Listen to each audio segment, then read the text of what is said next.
Hello students, this is your new English book named My English Companion.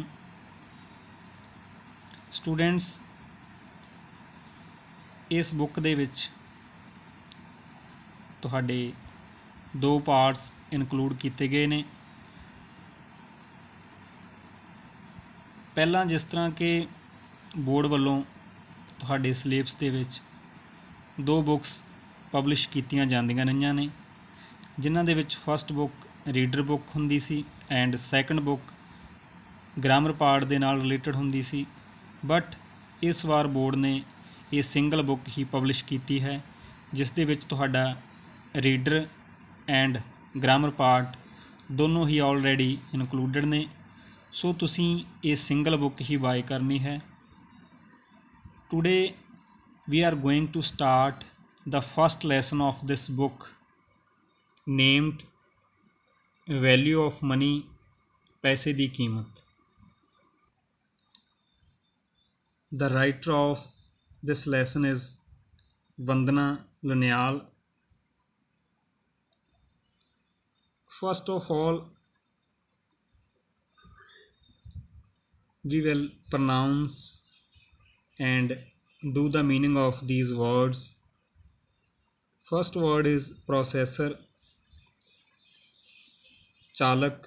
ਇਹ word computer ਦੇ ਨਾਲ related ਹੈ। Next word is intrigue, ਕਿਸੇ ਕੰਮ ਲਈ ਉਤੇਜਿਤ ਕਰਨਾ। ਰਿਵਿਊ, ਸਮੀਖਿਆ। ਫੀਚਰ, ਵਿਸ਼ੇਸ਼ਤਾ। ਅਲਟੀਮੇਟ, ਅੰਤਮ। ਲਿਮਿਟੇਸ਼ਨਸ, ਸੀਮਾਵਾਂ। ਕੰਜ਼ਿਊਮਰਿਸਟ, ਉਪਭੋਗਤਾਵਾਦੀ। ਆਬਸੈਸਡ, ਕਿਸੇ ਕੰਮ ਲਈ ਜਨੂੰਨ ਹੋਣਾ। ਸਟੋਰੇਜ, ਭੰਡਾਰ ਕਰਨ ਦੀ ਜਗ੍ਹਾ। ਇਨਵੈਸਟਿੰਗ, ਨਿਵੇਸ਼ ਕਰ ਰਿਹਾ। Let us read the story value of money. ਇਸ ਲੈਸਨ ਦਾ ਜੋ ਨਰੇਟਰ ਹੈ, ਜੋ ਨਰੇਟਰ ਮੀਨਸ ਜੋ ਗੱਲ ਕਰ ਰਿਹਾ ਹੈ, ਉਹ ਇੱਕ ਲੜਕੀ ਹੈ। I was 14 when I learned the value of money।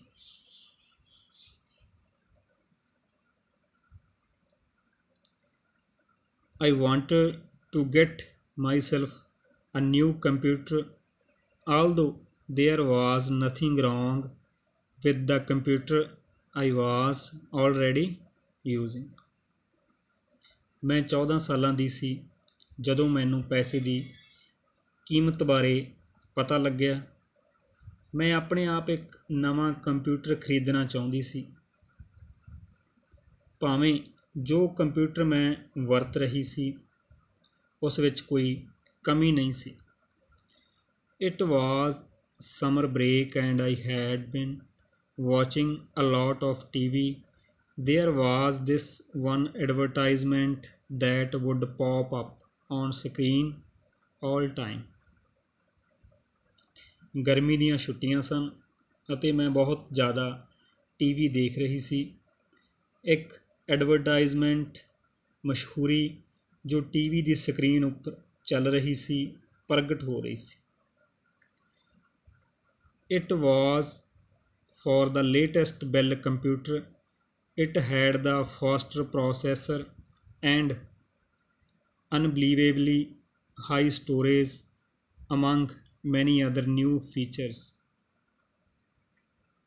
ਇਹ ਇੱਕ ਨਵੇਂ ਤਾਜ਼ਾ ਬੈੱਲ ਕੰਪਨੀ ਦੇ ਕੰਪਿਊਟਰ ਦੀ ਸੀ, ਭਾਵ ਇਹ ਮਸ਼ਹੂਰੀ ਬੈੱਲ ਕੰਪਨੀ ਦੇ ਕੰਪਿਊਟਰ ਨਾਲ ਸੰਬੰਧਿਤ ਸੀ। ਹੋਰ ਬਹੁਤ ਸਾਰੀਆਂ ਵਿਸ਼ੇਸ਼ਤਾਵਾਂ ਦੇ ਵਿਚਕਾਰ ਇਸ ਦਾ ਪ੍ਰੋਸੈਸਰ ਬਹੁਤ ਤੇਜ਼ ਸੀ ਅਤੇ ਅਵਿਸ਼ਵਾਸ ਕਰਨਯੋਗ ਬਹੁਤ ਜ਼ਿਆਦਾ ਸਟੋਰੇਜ ਸੀ।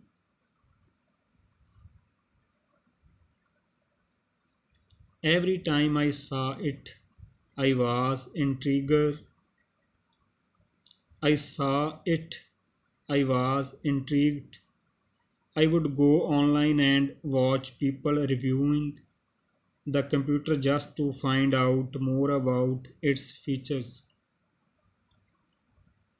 ਮੈਂ ਇਸ ਨੂੰ ਹਰ ਸਮੇਂ ਦੇਖਦੀ, ਭਾਵ ਇਸ ਐਡਵਰਟਾਈਜ਼ ਨੂੰ ਹਰ ਸਮੇਂ ਦੇਖਦੀ ਅਤੇ ਇਸ ਨੂੰ ਖਰੀਦਣ ਲਈ ਉਤਸੁਕ ਸੀ, ਉਤੇਜਿਤ ਸੀ। ਮੈਂ ਆਨਲਾਈਨ ਹੋਈ ਅਤੇ ਲੋਕਾਂ ਦੁਆਰਾ ਇਸ ਦੀਆਂ ਵਿਸ਼ੇਸ਼ਤਾਵਾਂ, ਫੀਚਰਸ ਬਾਰੇ ਰਿਵਿਊ ਦੇਖੇ। I would read articles about its features in tech magazines। ਮੈਂ ਇਸ ਦੀਆਂ ਵਿਸ਼ੇਸ਼ਤਾਵਾਂ ਬਾਰੇ ਟੈਕਨੋਲੋਜੀ ਮੈਗਜ਼ੀਨਸ ਵਿੱਚ ਆਰਟੀਕਲਸ ਪੜ੍ਹੇ। It appeared to be an ultimate computer while the limitations of my own computer made me unhappy, but my parents refused to buy me the computer when I asked them about it। ਇਹ ਮੈਨੂੰ ਅੰਤਮ computer ਜਾਪਦਾ ਸੀ, ਭਾਵ ਕਿ ਇਸ ਤੋਂ ਉੱਪਰ ਮੈਨੂੰ ਹੋਰ ਕੋਈ ਕੰਪਿਊਟਰ ਨਹੀਂ ਲੱਗ ਰਿਹਾ ਸੀ। ਜਦ ਕਿ ਮੈਨੂੰ ਮੇਰੇ ਕੰਪਿਊਟਰ ਦੀਆਂ ਸੀਮਾਵਾਂ ਨੇ ਨਿਰਾਸ਼ ਕਰ ਦਿੱਤਾ, ਭਾਵ ਕਿ ਉਸ ਦੀ ਸਟੋਰੇਜ, ਮੈਮਰੀ ਅਤੇ ਸਪੀਡ ਮੈਨੂੰ ਇਸ ਦੇ ਮੁਕਾਬਲੇ ਬਹੁਤ ਘੱਟ ਲੱਗ ਰਹੀ ਸੀ।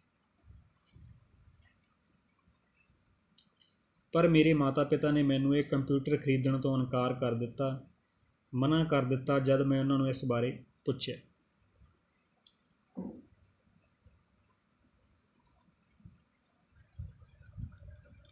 Looking back now, I probably did not even need all those extra features। I could do everything I wanted to do my own computer without running into any issues, but the consumerist in me seemed to think otherwise। ਹੁਣ ਮੈਂ ਪਿੱਛੇ ਦੇਖਿਆ, ਭਾਵ ਸੋਚਿਆ, ਸ਼ਾਇਦ ਮੈਨੂੰ ਉਹਨਾਂ ਸਾਰੀਆਂ ਵਾਧੂ ਵਿਸ਼ੇਸ਼ਤਾਵਾਂ, ਭਾਵ ਜੋ ਉਸ ਕੰਪਿਊਟਰ ਵਿੱਚ ਸਨ, ਦੀ ਜ਼ਰੂਰਤ ਨਹੀਂ ਸੀ। ਮੈਂ ਹਰ ਚੀਜ਼ ਕਰ ਸਕਦੀ ਸੀ ਜੋ ਮੈਂ ਆਪਣੇ ਕੰਪਿਊਟਰ 'ਤੇ ਕਰਨਾ ਚਾਹੁੰਦੀ ਸੀ।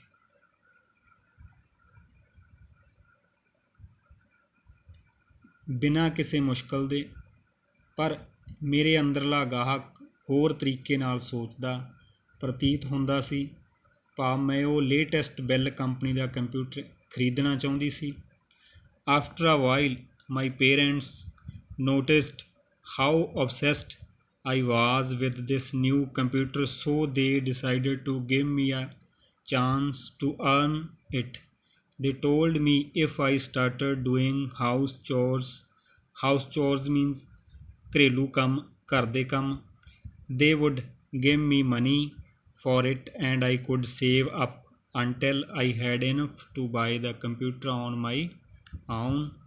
It seemed like a good idea and I jumped at the opportunity। The very next day I started waking up early to make extra time to be able to do more chores।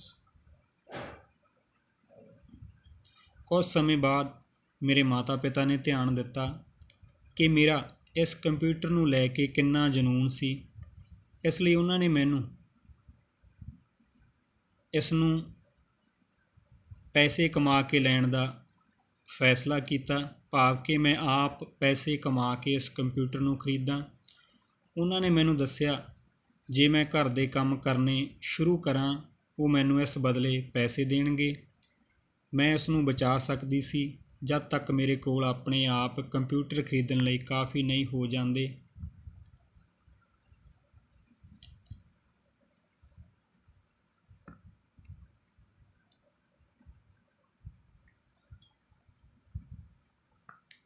ਮੈਨੂੰ ਇਹ ਇੱਕ ਚੰਗਾ ਵਿਚਾਰ ਲੱਗਿਆ ਅਤੇ ਮੈਂ ਇਸ ਮੌਕੇ 'ਤੇ ਉਛਲਣ ਲੱਗ ਪਈ,